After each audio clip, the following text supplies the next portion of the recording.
shows. Welcome, everyone. We're going to begin tonight's meeting with a pledge to the flag.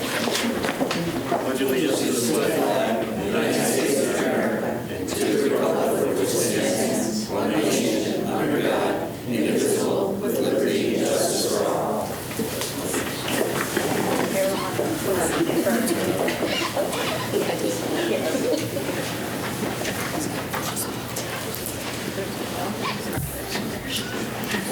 I have a motion to approve the village board meeting minutes from the meeting of January 18th, 2024. I'll move it. Second. Is there any additions, corrections, deletions? Hearing none, all in favor? Aye. Approved. Moving to citizens' comments. If anyone would like to address the board, we approach the mic, give us your name. Hello, citizens. Jim Dale, 70 Oswego Street. I'm going to be speaking twice, but my first one, putting on my Center for the Arts hat. So some of you know, I met with Eric over the performance of Hamlet, but more importantly, I got back to my own board, the Center for the Arts. They were very excited. And they formed a Paper Mill Island subcommittee. And within the last week, they submitted to me at least 10 music venues that we think that we can pull off for the summer season. Another 4 theatrical performances in addition to Hamlet, some children's events, and some art-related events.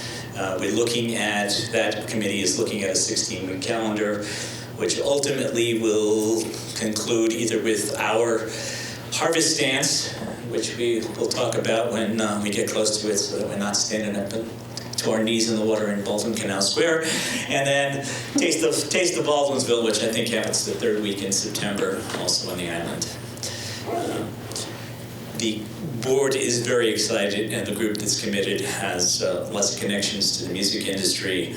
I did speak with Mark Baker a little bit about coming up with a proposal for you guys so that as we look to encourage tourism on the island for at least this first season, that the fee structure is something that the Center for the Arts, a charitable organization, can afford to do, and we're excited to do that.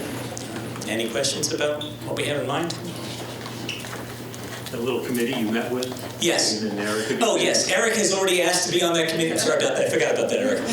Yes. Eric will be joining us on that subcommittee so that we at least have some trustee representation in there, and then you'll be able to stay closer informed. Are you hoping to involve like food trucks and that element out there? Yes, say that one more time to me, Bruce. I'm sorry, couldn't hear you for a second. I want to know if you're looking to involve food and alcohol. Yes, so yeah, we would look to see whatever, some of the music events obviously will lend themselves to having food trucks and some alcohol involved in there, and we'll get those together as we put together that calendar. Some of the other ones will be more family-oriented things where maybe there's a single food truck to shove some hot dogs into somebody's mouth while the kids are coloring. We're going to want to work closely with Jody on logistics in terms of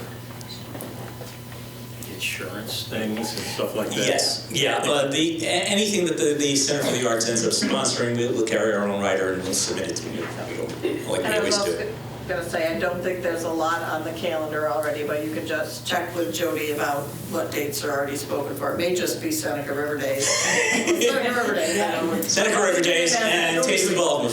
Taste of Evil. Other than that, calendar's wide open. Just wanted to make sure that that they didn't try to plan something on the Rotary's weekend. Yeah. Well, Bruce, you know about that, right? Seneca River. About the Rotary weekend? I've heard rumor. Yeah, that's right. Yeah, we'll work. We'll be as flexible as we can be.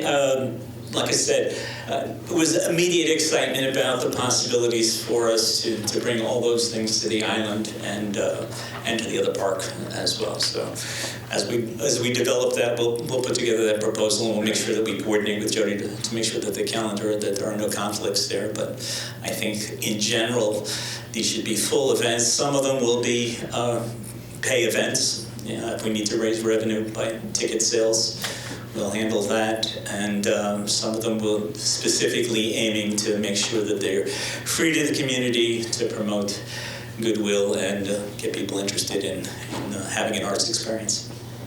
Great. All right. Very nice. All right. Thank you. Thank you for your enthusiasm, Jim. You know I love this town.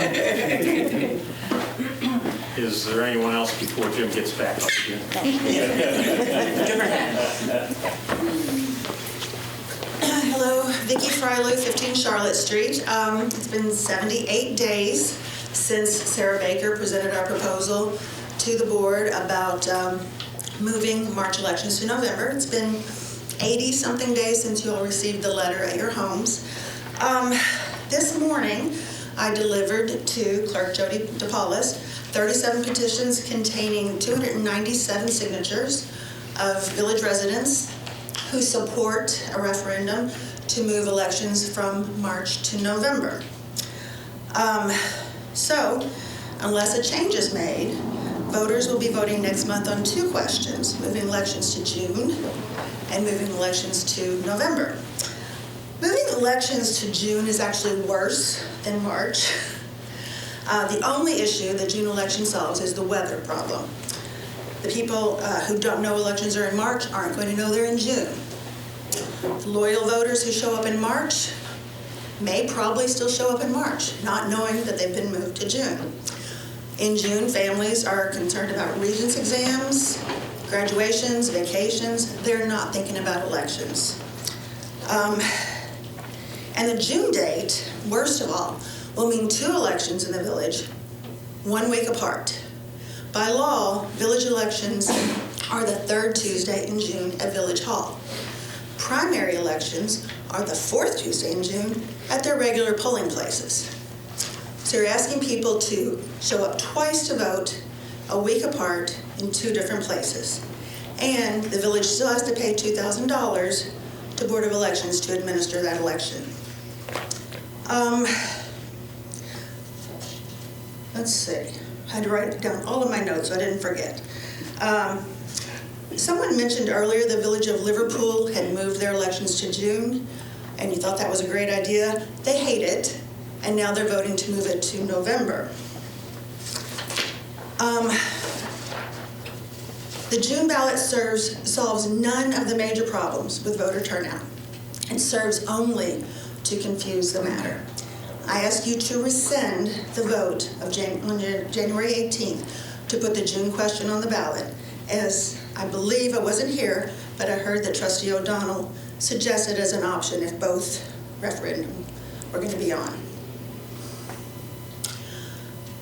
I'd also like to address the comment that the former mayor made on social media recently, that if we move elections to November, candidates will run as Democrat or Republican, and we would lose local say in how the village operates. That's a quote. As the chair of the Lysander Democratic Committee, I've given Mayor Stebbins my word that we will not run as Democrats. Jill Hayes, chair of the Van Buren Democratic Committee, concurs. I hope that the Republican Committee will make the same pledge. But if they run as Republicans in our first November election, rest assured Democrats will follow suit. As far as losing the local say in how the village operates, to the best of my knowledge, only village residents can run for office. Is that true? Only village residents can vote in village elections. So it sounds to me like the village residents will still have a say in village operations. I'm not really sure how it works that the village loses their say if we move elections. So I do ask you to consider rescinding the June vote because it solves no problems. Thank you. And I think one of the things we discussed, Bob gave us advice that we had until the end of the next board meeting. Correct. So we were not going to consider that tonight, Vicki. I'm sorry, what was that? Our attorney said we had until the next board meeting in February, so that's not going to be considered this Okay. evening, that I know of, unless somebody makes a motion. Is there anyone else who'd like to address the board? Cindy Clark, 27 West Genesee Street. Jody, thank you. You're a doll. She put it on Facebook. I appreciate it. Okay, you can turn that mic down if you want. You Don't have to be on your tiptoes. I was kind of getting into it here. And just another thing, I'm just still in support of keeping the elections to June. And please don't rescind anything. Let the people decide. Thank you.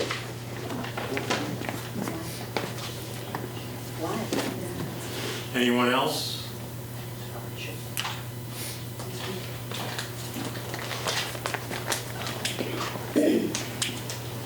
My name is Michael Kester. I live at 90 Oswego Street. And last week, I read the article in the Messenger laying out the reasons behind not moving our election to line up with the November national election. And I found some of it perplexing, and not a little of it troubling. I did something, because of that, I did something that I have done 2 or 3 times in my entire life. And looking at me, you can see that's been a while. I wrote a letter to the editor. And in support of the whole general notion of having the election be lined up in November, if I may, I'd like to read that letter kind of into the record, if I may. As long as it's not a 20-page letter. 1.5. Okay. I read with interest former Baldwinsville Mayor Dick Clark's case for not moving local elections to coincide with next November's election day, published in the January 24th edition of The Messenger. For me, his first 2 sentences stopped me in my tracks. Quote, "It seems that certain folks think larger voter turnout equates to democracy." Well, yeah. Doesn't citizens with a variety of points of view, expressing them via their votes, pretty much define democracy? I always thought that what the Founding Fathers had in mind back there at the end of the 18th century, that every eligible citizen has a right and a duty to vote. Quote, "I think in local elections, quality should outrank quantity." Yikes. That sounds like a not so far out version of George Orwell's Animal Farm. All animals are equal, but some animals are more equal than others. Who are the quality voters of Baldwinsville? I'd like to meet one. I'm betting that that person, he or she, would be somebody I know, maybe even a neighbor.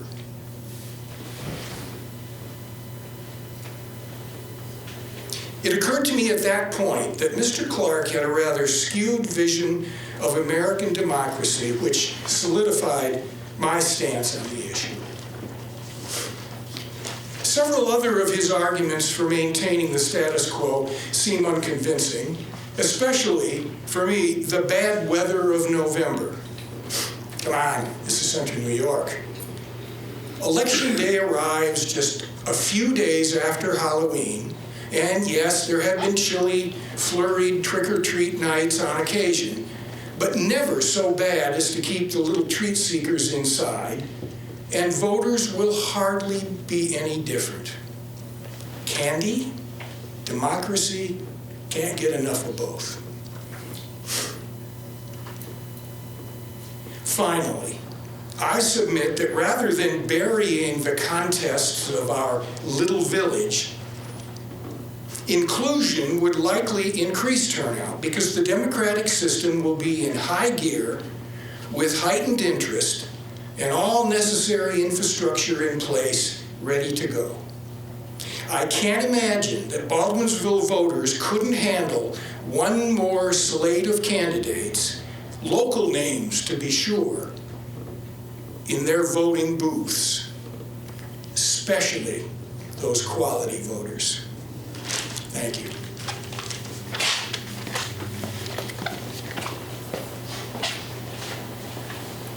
Is there anyone else? This meeting's going to be a long one.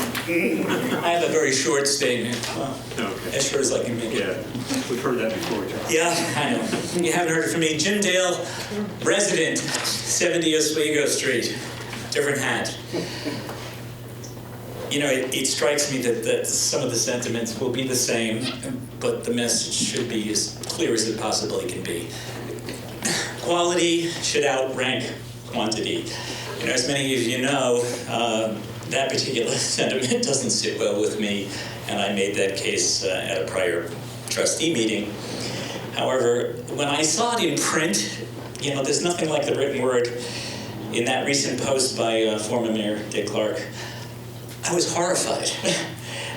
He first states in his post, as Mike has just reiterated, it seems that certain folks think larger turnout equates to democracy. Well, I can reaffirm, it absolutely does, as you already know. That's exactly what it means. Democracy, a large electorate, exercising its franchise. He then follows these words with those that I have most objection to. I think local elections, quality should outrank quantity. This is perhaps the most un-American, abhorrent thinking I've ever heard in regards to what I know that we most hold dear, our right to vote, to make our voice known, and to be counted in this representative democracy. If we let that sentiment prevail and infect our view of elections, who gets to decide if my vote, or my neighbor's vote, or your vote is quality? The very notion that an increased turnout, hearing all the voices of a large and diverse Baldwinsville electorate, somehow diminishes us, revives the worst instinct to disenfranchise our neighbors as the other. You know, 105 years ago, the vote of two of the current trustees would have been considered unworthy of counting because these individuals couldn't possibly be well informed enough to vote. Therefore, they were excluded. They were disenfranchised because their votes were not quality. Thank goodness that we've moved beyond that.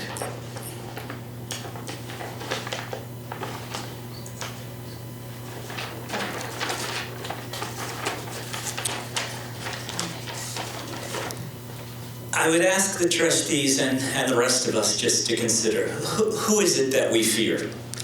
That we think somehow would it abuse the privilege of the ballot? Is it our friends, our family, our neighbors who might dare to have an opinion about both the national politics and village issues at the same time?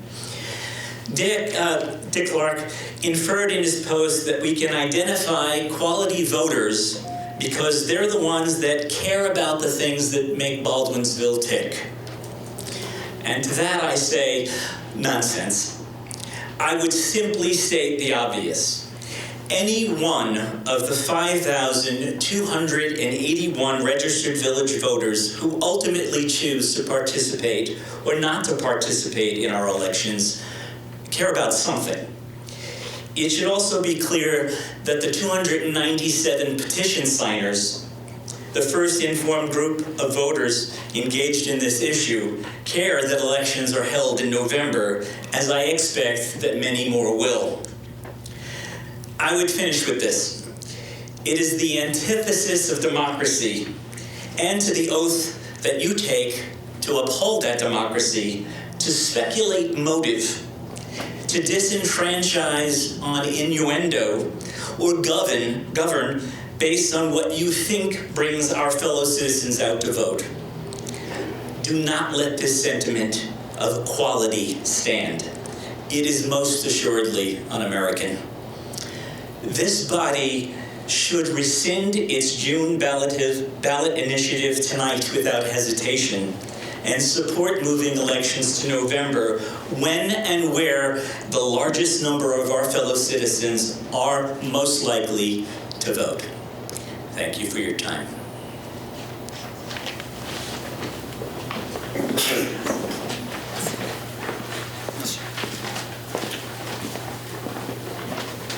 Hi, Patricia Hippolito, 7 Chaucer Circle. I didn't intend to speak tonight, but I feel moved to, so I'm just going to wing it. I've lived in the village for 30 years. Half of my neighborhood has turned over in that period of time.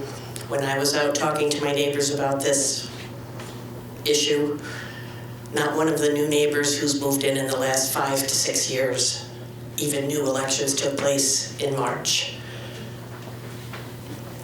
I think we can all agree the Messenger is not quite the newspaper it used to be 10, 15, 20 years ago. Not everyone gets a subscription to it anymore. And the village website doesn't have a lot of information right when you click on it. You have to dig to get to any information. I don't know what fear is keeping the village trustees back from moving it to November when thousands of people will show up to vote instead of the paltry 59 or 100 or 200. When I first came to this community, some parts of it were very welcoming and open. Some parts were from Baldwinsville, you're not. Let's not make the Board of Trustees feel like that too. Invite everyone in to elect. That's what representative democracy is all about. Thank you.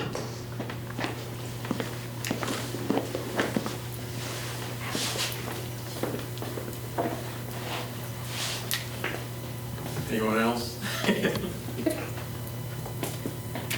Hearing no one, I'm going to close that part of the meeting, move on to trustees' comments. Who did I go first or last? I think you're up, Joe.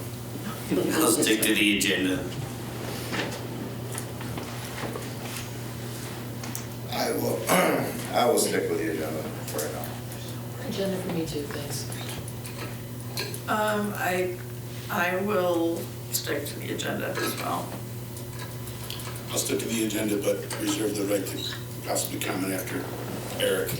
A comment after me? Yes. Counting any comments? I'll comment slightly about this. I just, I appreciate Vicki saying she's going to keep the Democratic Party out of the election, but that's a promise that is nice to keep at this stage of the game, but later on, you're not going to be in charge of the Democratic Party. In time, we're opening a Pandora's box. And I just worry about, well, Vicki, shake your head though. I find it odd that when I actually proposed the November election before. When I called the newspaper, I was an independent. I'm not a guy who's representing a Democratic Party. I couldn't get the newspaper to cover me. You called up, they covered you. Because the Democratic Party and the Republican Party, they hold a lot more weight. When I walk into these meetings, I don't have to call my chairman and talk to them and say, hey, what should I be representing here? I talk to my neighbors, I come up with my own opinions on things, and that's the representative government we have right now. So I think people in Baldwinsville come out to vote. They come out in March, they know about it. Yes, when you're new to the community, it's hard to learn that. But there's people who also, if you don't know there's an election in March, are you going to know who these candidates are sitting up here right now at all? Are you going to know the police budget that Mike, worked so hard on, or all the work that Meg and Bruce do? Like, you're not going to know that. Come November, in time, it's going to, I'll prophesize this, yes, voter turnout will improve. But you're also going to have the Democratic Republican Party playing the game. Right now, we have a Democratic Party and Republican Party that have put out two of probably the worst presidential candidates I can imagine in this country. That's where our politics is right now. It is amazing and polarizing. If we open this up in November, we're going to open it up to that as well, unfortunately. I appreciate having greater voter turnout. I'd love to see that. Being a former journalism, I am so frustrated I can't still be a journalist and make a living doing that. That was just, why our country has gone in this direction. If I had the solution for that, I would love to, but my fear is what is going to be unleashed. We're opening a Pandora's box. I think June was a nice compromise. To say that solves no problems, the weather is nicer, people will come out to vote in June. Kids aren't out of school at that point. I think someone said kids are out of school. I have kids in school. I know they're not out of school. They're not that busy where they won't pay attention to a June election. I think, will voter turnout be as much as November? Probably not. Will it be better? I think it will be. There's some efforts that are going to be taken just to advertise this election more. Another thing would help is that candidates who do know about this, because some of these candidates, people who are on the side of moving into November, also didn't run last time we had an election. They showed up last minute and had a write-in campaign.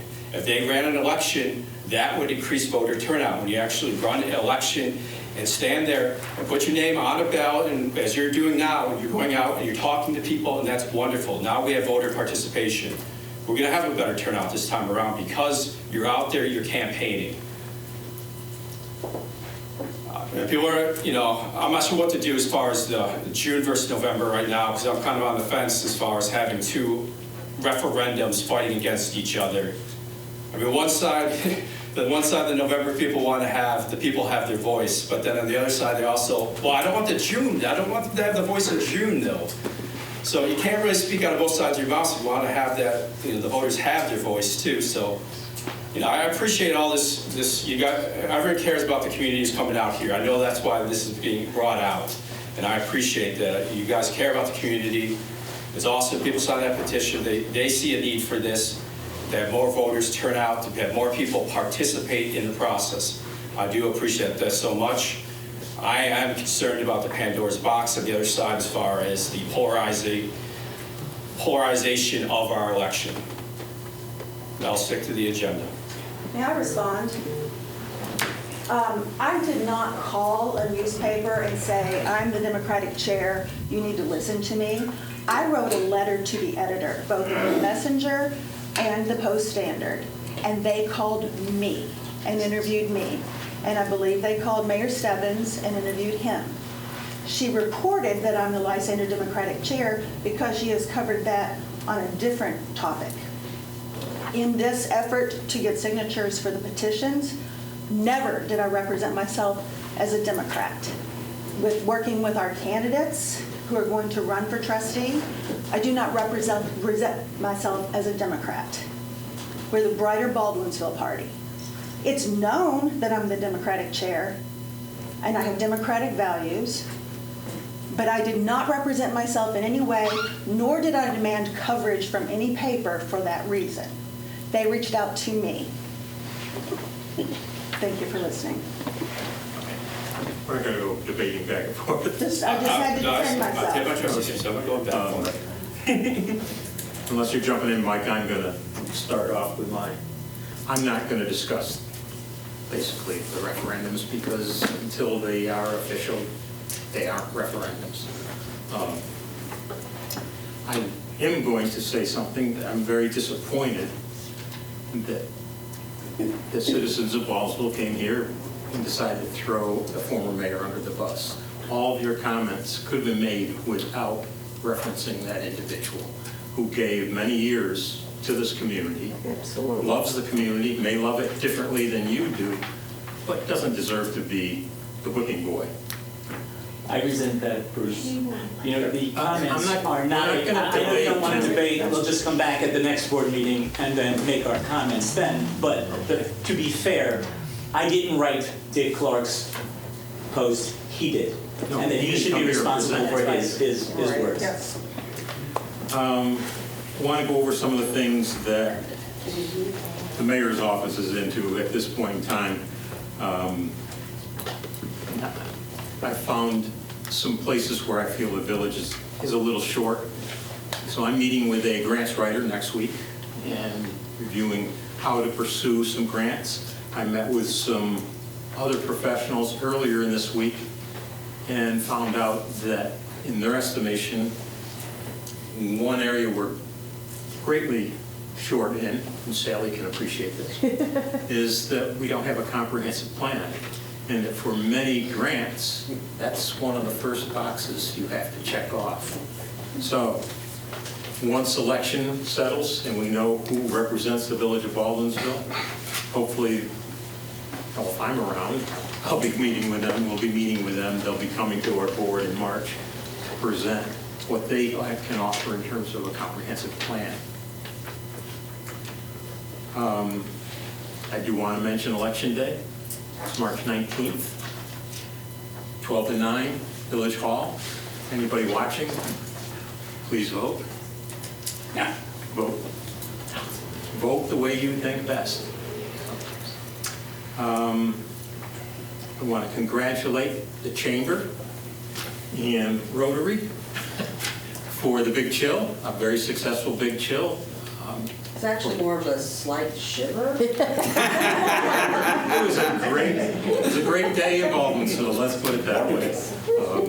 Excellent turnout, and it was just, I didn't hear anything negative that whole day, other than my back hurt by the time I went home.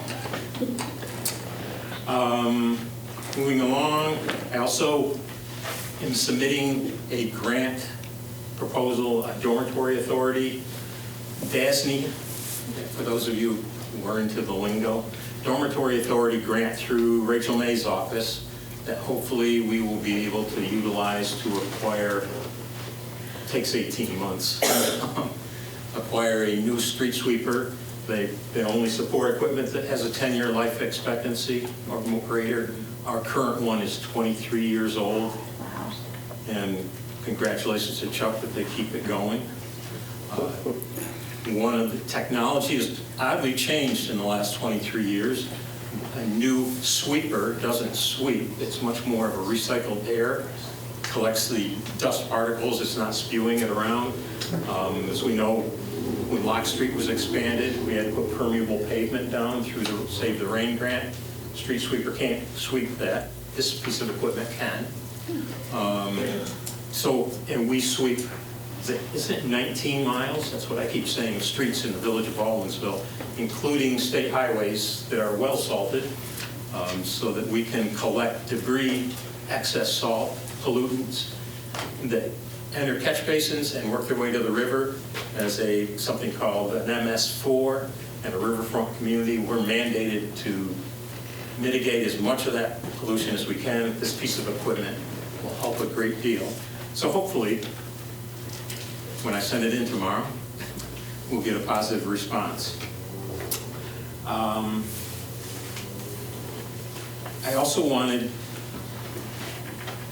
no, I'm not going there. I wanted to express my condolences and the condolences of the board to the family of Mark Augustus, a longtime police officer here, and his wife is a current employee here, married. And I thought, even though I didn't know we'd go this long, I wanted to share a couple anecdotes, if I could, of my interactions with Mark.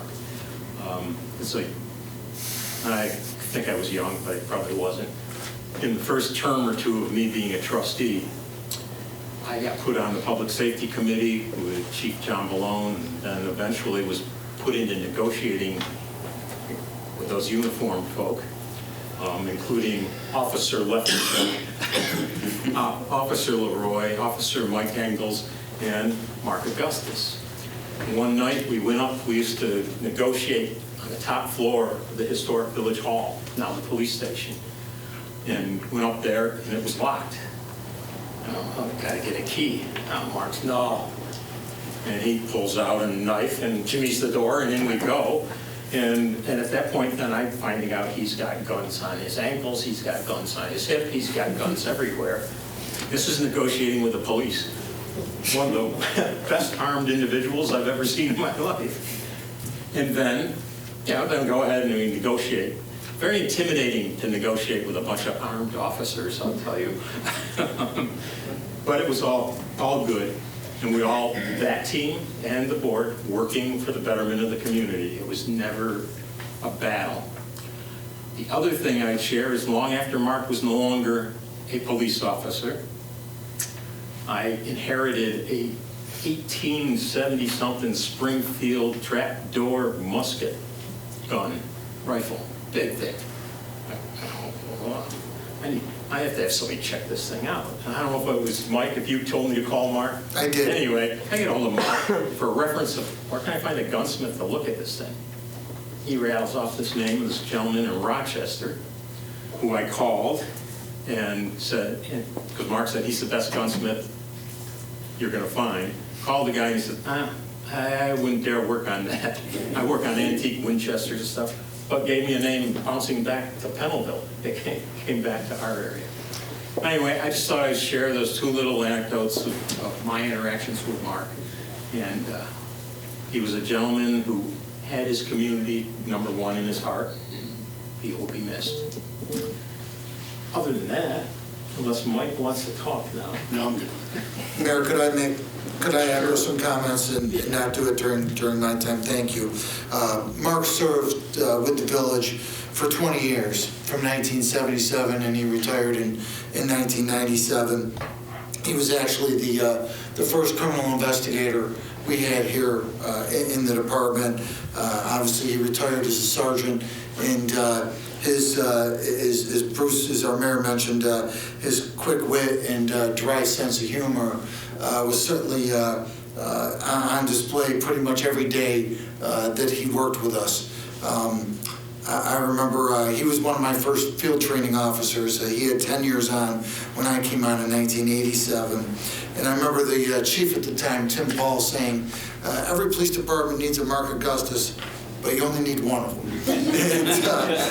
And Mark and I would laugh about that for a number of years afterwards. And I had the good fortune of working with him for 10 years.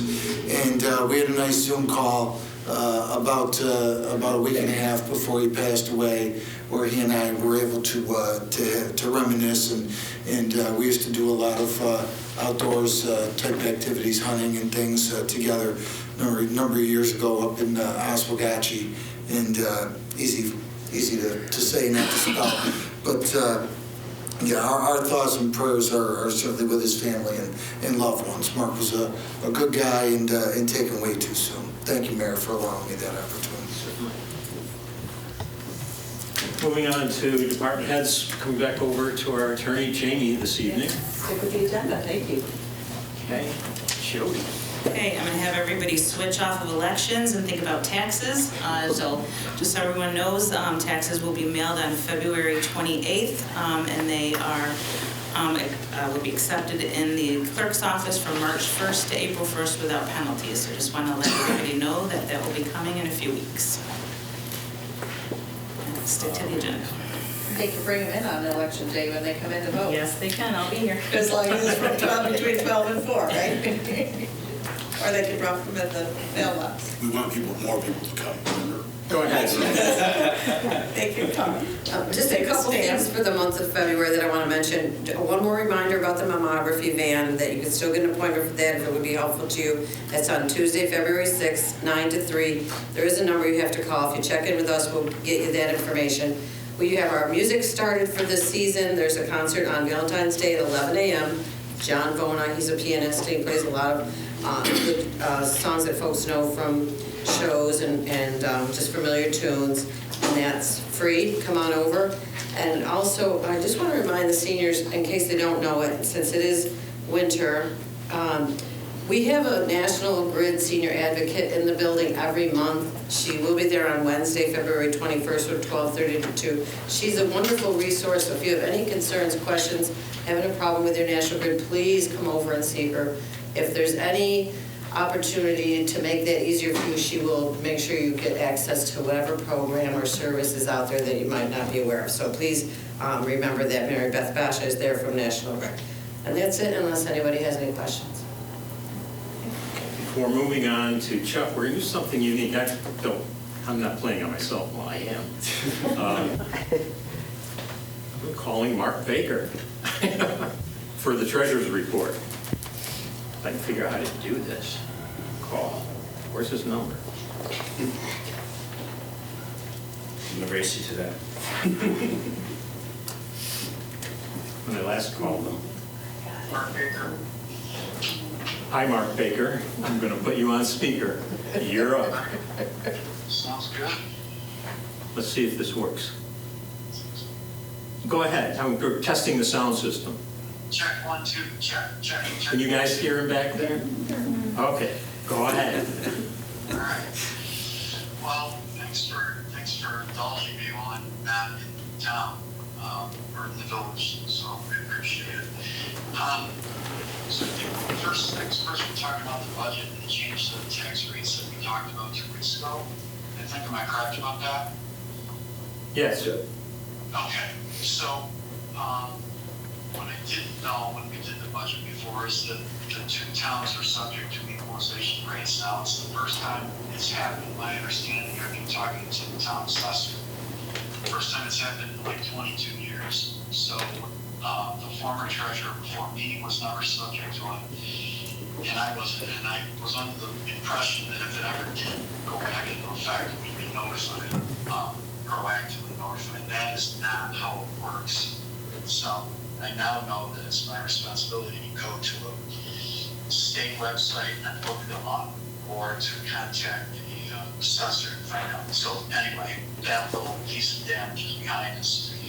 So the town of Lysander, village properties in the town of Lysander are subject to a 90% equalization rate, meaning their assessed value is believed by New York State to be 90% of their fair market value.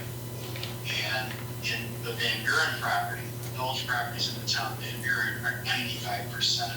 So their assessed value is believed to be 95% of their fair market value. So to make apples to apples, we have to get back to their market value, and then once we do that for each town, we take the ratio of the town's market value to the combination of the two, and we understand what proportion of the tax levy or what proportion of the property values are in on the Lysander side of the village and what proportion are on the Van Buren side. And rough numbers, it comes to like 74% is in Lysander and 26% is in Van Buren. So then that's how you then you allocate the levy. And to be clear from last meeting, the levy and the budget have not changed at all. All of that's still the same. It's just how it gets allocated to the properties in the village.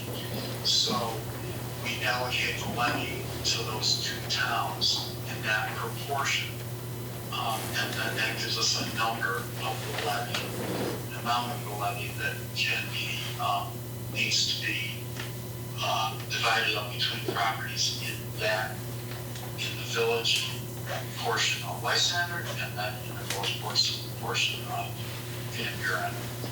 And so what we find out that by doing that is that the tentative tax rate in Lysander, the village portion of Lysander will be $6.71.53, which is an increase of 18.8 cents roughly, and per thousand. And the Van Buren side will actually go down, and their rate will be $6.36, 0.4471, 36.447. So they'll go down 16.5 cents per thousand. So it's not a huge difference from what we talked about, but it is a proportionately fair way to allocate the levy and to create tax rates from that. I did all the math and sent it to the Director of Real Property Services at the county. It was an acquaintance of mine, and he reviewed it all and agrees with the calculations. So those are the new rates versus what we talked about 2 weeks ago. Anybody have any questions about that, Mark? Anybody understand? There's one.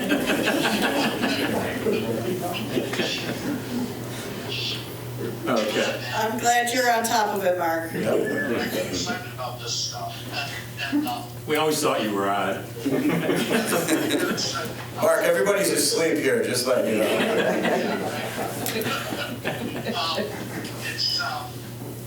And the biggest thing is that the equalization rates get set. I think like June 30th or July 1st or something like that. And so they told me, and they're not changed. Once we hit October 1st, they're not going to change. So Teresa Golden, who's the assessor for both towns, has told me, just call me if you want to, and I'll make sure that you got the correct equalization rates. There is a state website that I have, and it's in my calendar as a reminder, so we'll go forward to it. Just, I do want to tell you also that there were several other entities in the two towns that are charged with assessing taxes, that got caught by this, and we're a lot farther down the road than we are. And that's, Teresa told me that they did have to go back and rework a lot of budgets and that kind of thing. So, we aren't the only people that got caught in this. So that's what happens when you don't do it for like 22 years. And it's a statement, staying at full value assessment is not a bad thing. And, so that's just my preference, but I'm not the assessor. Okay. Hey, did you want to talk about abstract, or does anybody have any questions about it, the abstract, or? For those of you out there, Mark is in Florida. As opposed to up here with us. Is there a lot of people there? Yeah, that's why we're so late. It's the election thing. Oh, okay. We had 25 minutes discussion. Citizen comments. Gotcha. Sorry, If there's no delay. questions about the budget modifications, I will tell you that Chuck got me the TV station for here tonight and wanted to understand what happens with our budget modification process. So I did talk to the reporter over the phone. I don't think it wasn't a recorded thing, but just so you're aware of that. You're the person we want talking for us. Yep. All the responsibility for modifications lies with the board. I'm a messenger, and I'm happy and proud you take my advice, but you're the elected ones. And I'm hoping the board looked at the budget that came through and understands we're responsible for well over $7 million a year. Okay. For some reason, I didn't do it. One thing I will point out to you is you can see the police contract continues to come through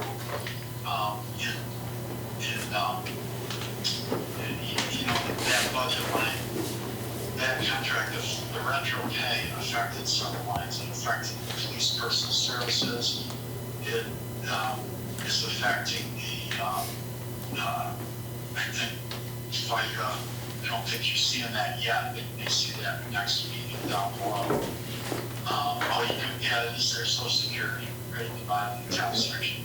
So those things are affected by that, and we're all fortunately we're under budget on some things, and we're able to make those transfers. Yep. Okay. Anything else you want to add, Mark, or do you want to go relax? I'm good. I think Okay. Thanks, Mark. Thanks, Mark. Thank you. Thanks for being available. I've been in touch with Mark several times since he left town. Okay. Thanks for including me. Yeah. Good night. Have a good night. It's the first time we've ever done that. And the reason we're doing that, originally we were going to do Zoom, and we could have seen Mark and interacted with him, but he and Sandy weren't able to get into their house, and so he couldn't do it from his end. But, okay. Where are we in the agenda? Oh, Chuck. And I haven't seen Mark yet, but I do have to thank him. Channel 3 and 5 came up today, and they want to do an interview on on the snow plowing and what you're doing when you're not plowing and what's happening to the money when you're not plowing. So we went through and she took a lot of pictures, and I said the person to talk to about where the money's gonna go is our treasurer. So I actually might talk to her, and I mean, it went very well. I mean, it was a good question. It's like, if you don't spend so much money for salt, where's it go? And he spent a few minutes with her, and she was very happy with the conversation. What he said. Great. I don't know. There's always the fund balance. I wasn't going to say though, but so he did. The light on Downer Street at Rite Aid came down today finally. Circus signal came out, and those guys are pretty impressive. It was like under 2 hours. The poles were down, lights were down, everything was gone. So as some of you know, the light malfunctioned again Tuesday, and it was scheduled to come down Thursday. So we went a couple days without it, and we put some flags and different things on the signs, on the stop signs, so people can see it coming up on the side streets. But that's done and over. Other than that, unless you have questions. On the Downer Street light issue, Chuck, one of the officers came to me and said that the light heading west, the red lights were out. So any vehicle heading west would not, the light would appear to be out. So it was really creating a public safety hazard. So Chuck and I discussed some things, and because of the emergency public safety nature, knowing that the light was going to come out, I asked Chuck to turn off the power to the light and to get the stop signs up. The posts were already up. So his crew did that within an hour or so. So we were able to get that accomplished, because that was really creating a public safety hazard, which we've commented on ad nauseum, that's what would happen when that light malfunctioned. It just created more and more public safety issues. So this is going to be a really good solution. So thanks to that, Chuck. I have nothing further. Nothing else to add? Thank you, no.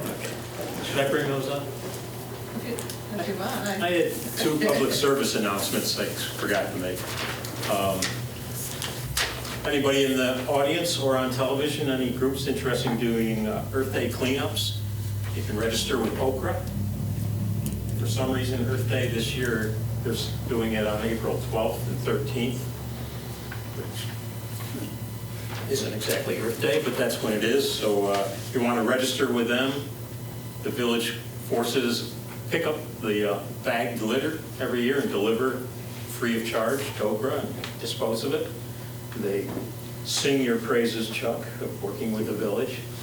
So register if you want. I know that groups typically clean up along the canal, down to Community Park and other areas. If you're interested, please do that.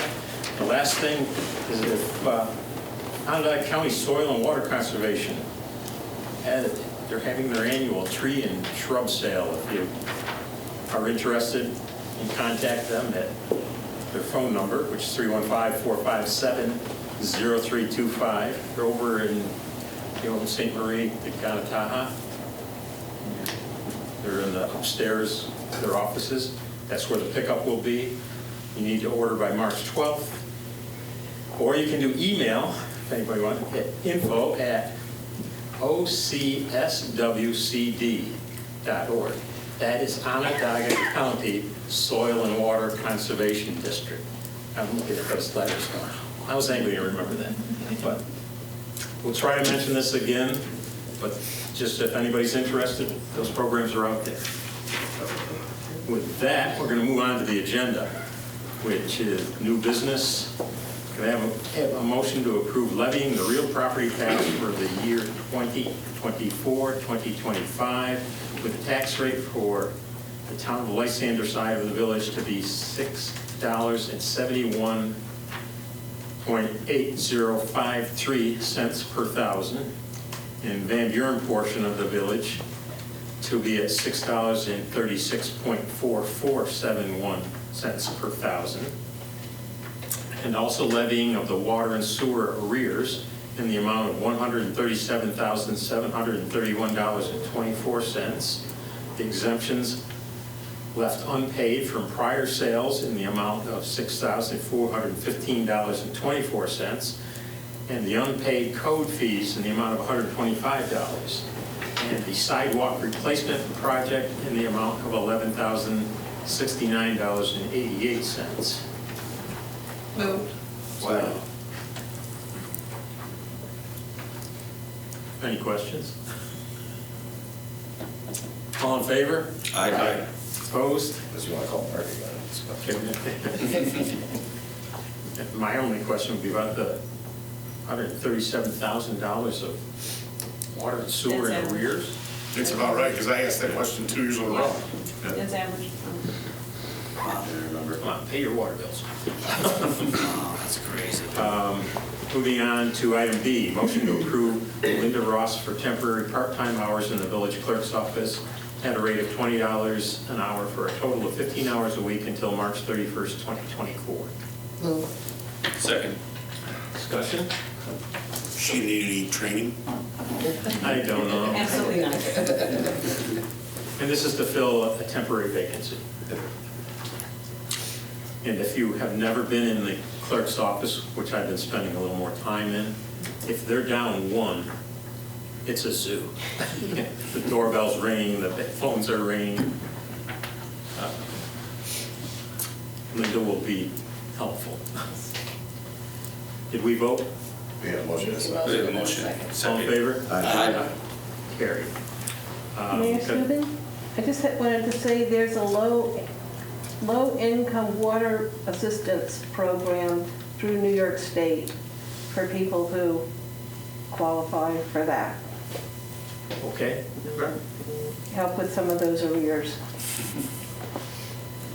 And I assume you would contact somebody in Onondaga County. If you're a senior, you can contact Canton Woods. Okay. And if you're not a senior, there's there's a website for it through New York State. Okay. Thank you, Sal. Yeah, thanks. Thank you. Item D, motion to authorize the mayor to sign the 2024-2029 polling place agreement between Canton Woods Senior Center and the Onondaga County Board of Elections for the use of 76 Canton Street on select election days for primaries and general elections. Bruce, can we head back one? Yeah. Okay, just see after these. Yeah, well, I already read this, so let's do D now. Okay. Make a motion. Yeah, that's what I got. Any discussion? Just to clarify that this is going to be for the primary and general election. There was some discussion at the last meeting about possibly moving village elections to that location, so I don't want there to be confusion about that. This is about village. This is primary and general elections. Correct. All in favor? Aye. Opposed? Carried. Excuse me, we'll go back to item C.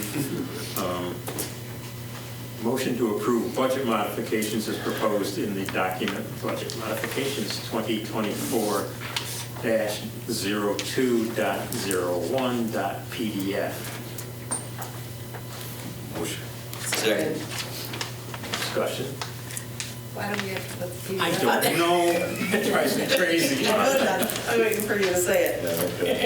PDF's a PDF. Why do I have to read it? Okay. All in We're favor? definitely not going to bring it. Aye. Opposed? Carried. We can now accept that PDF.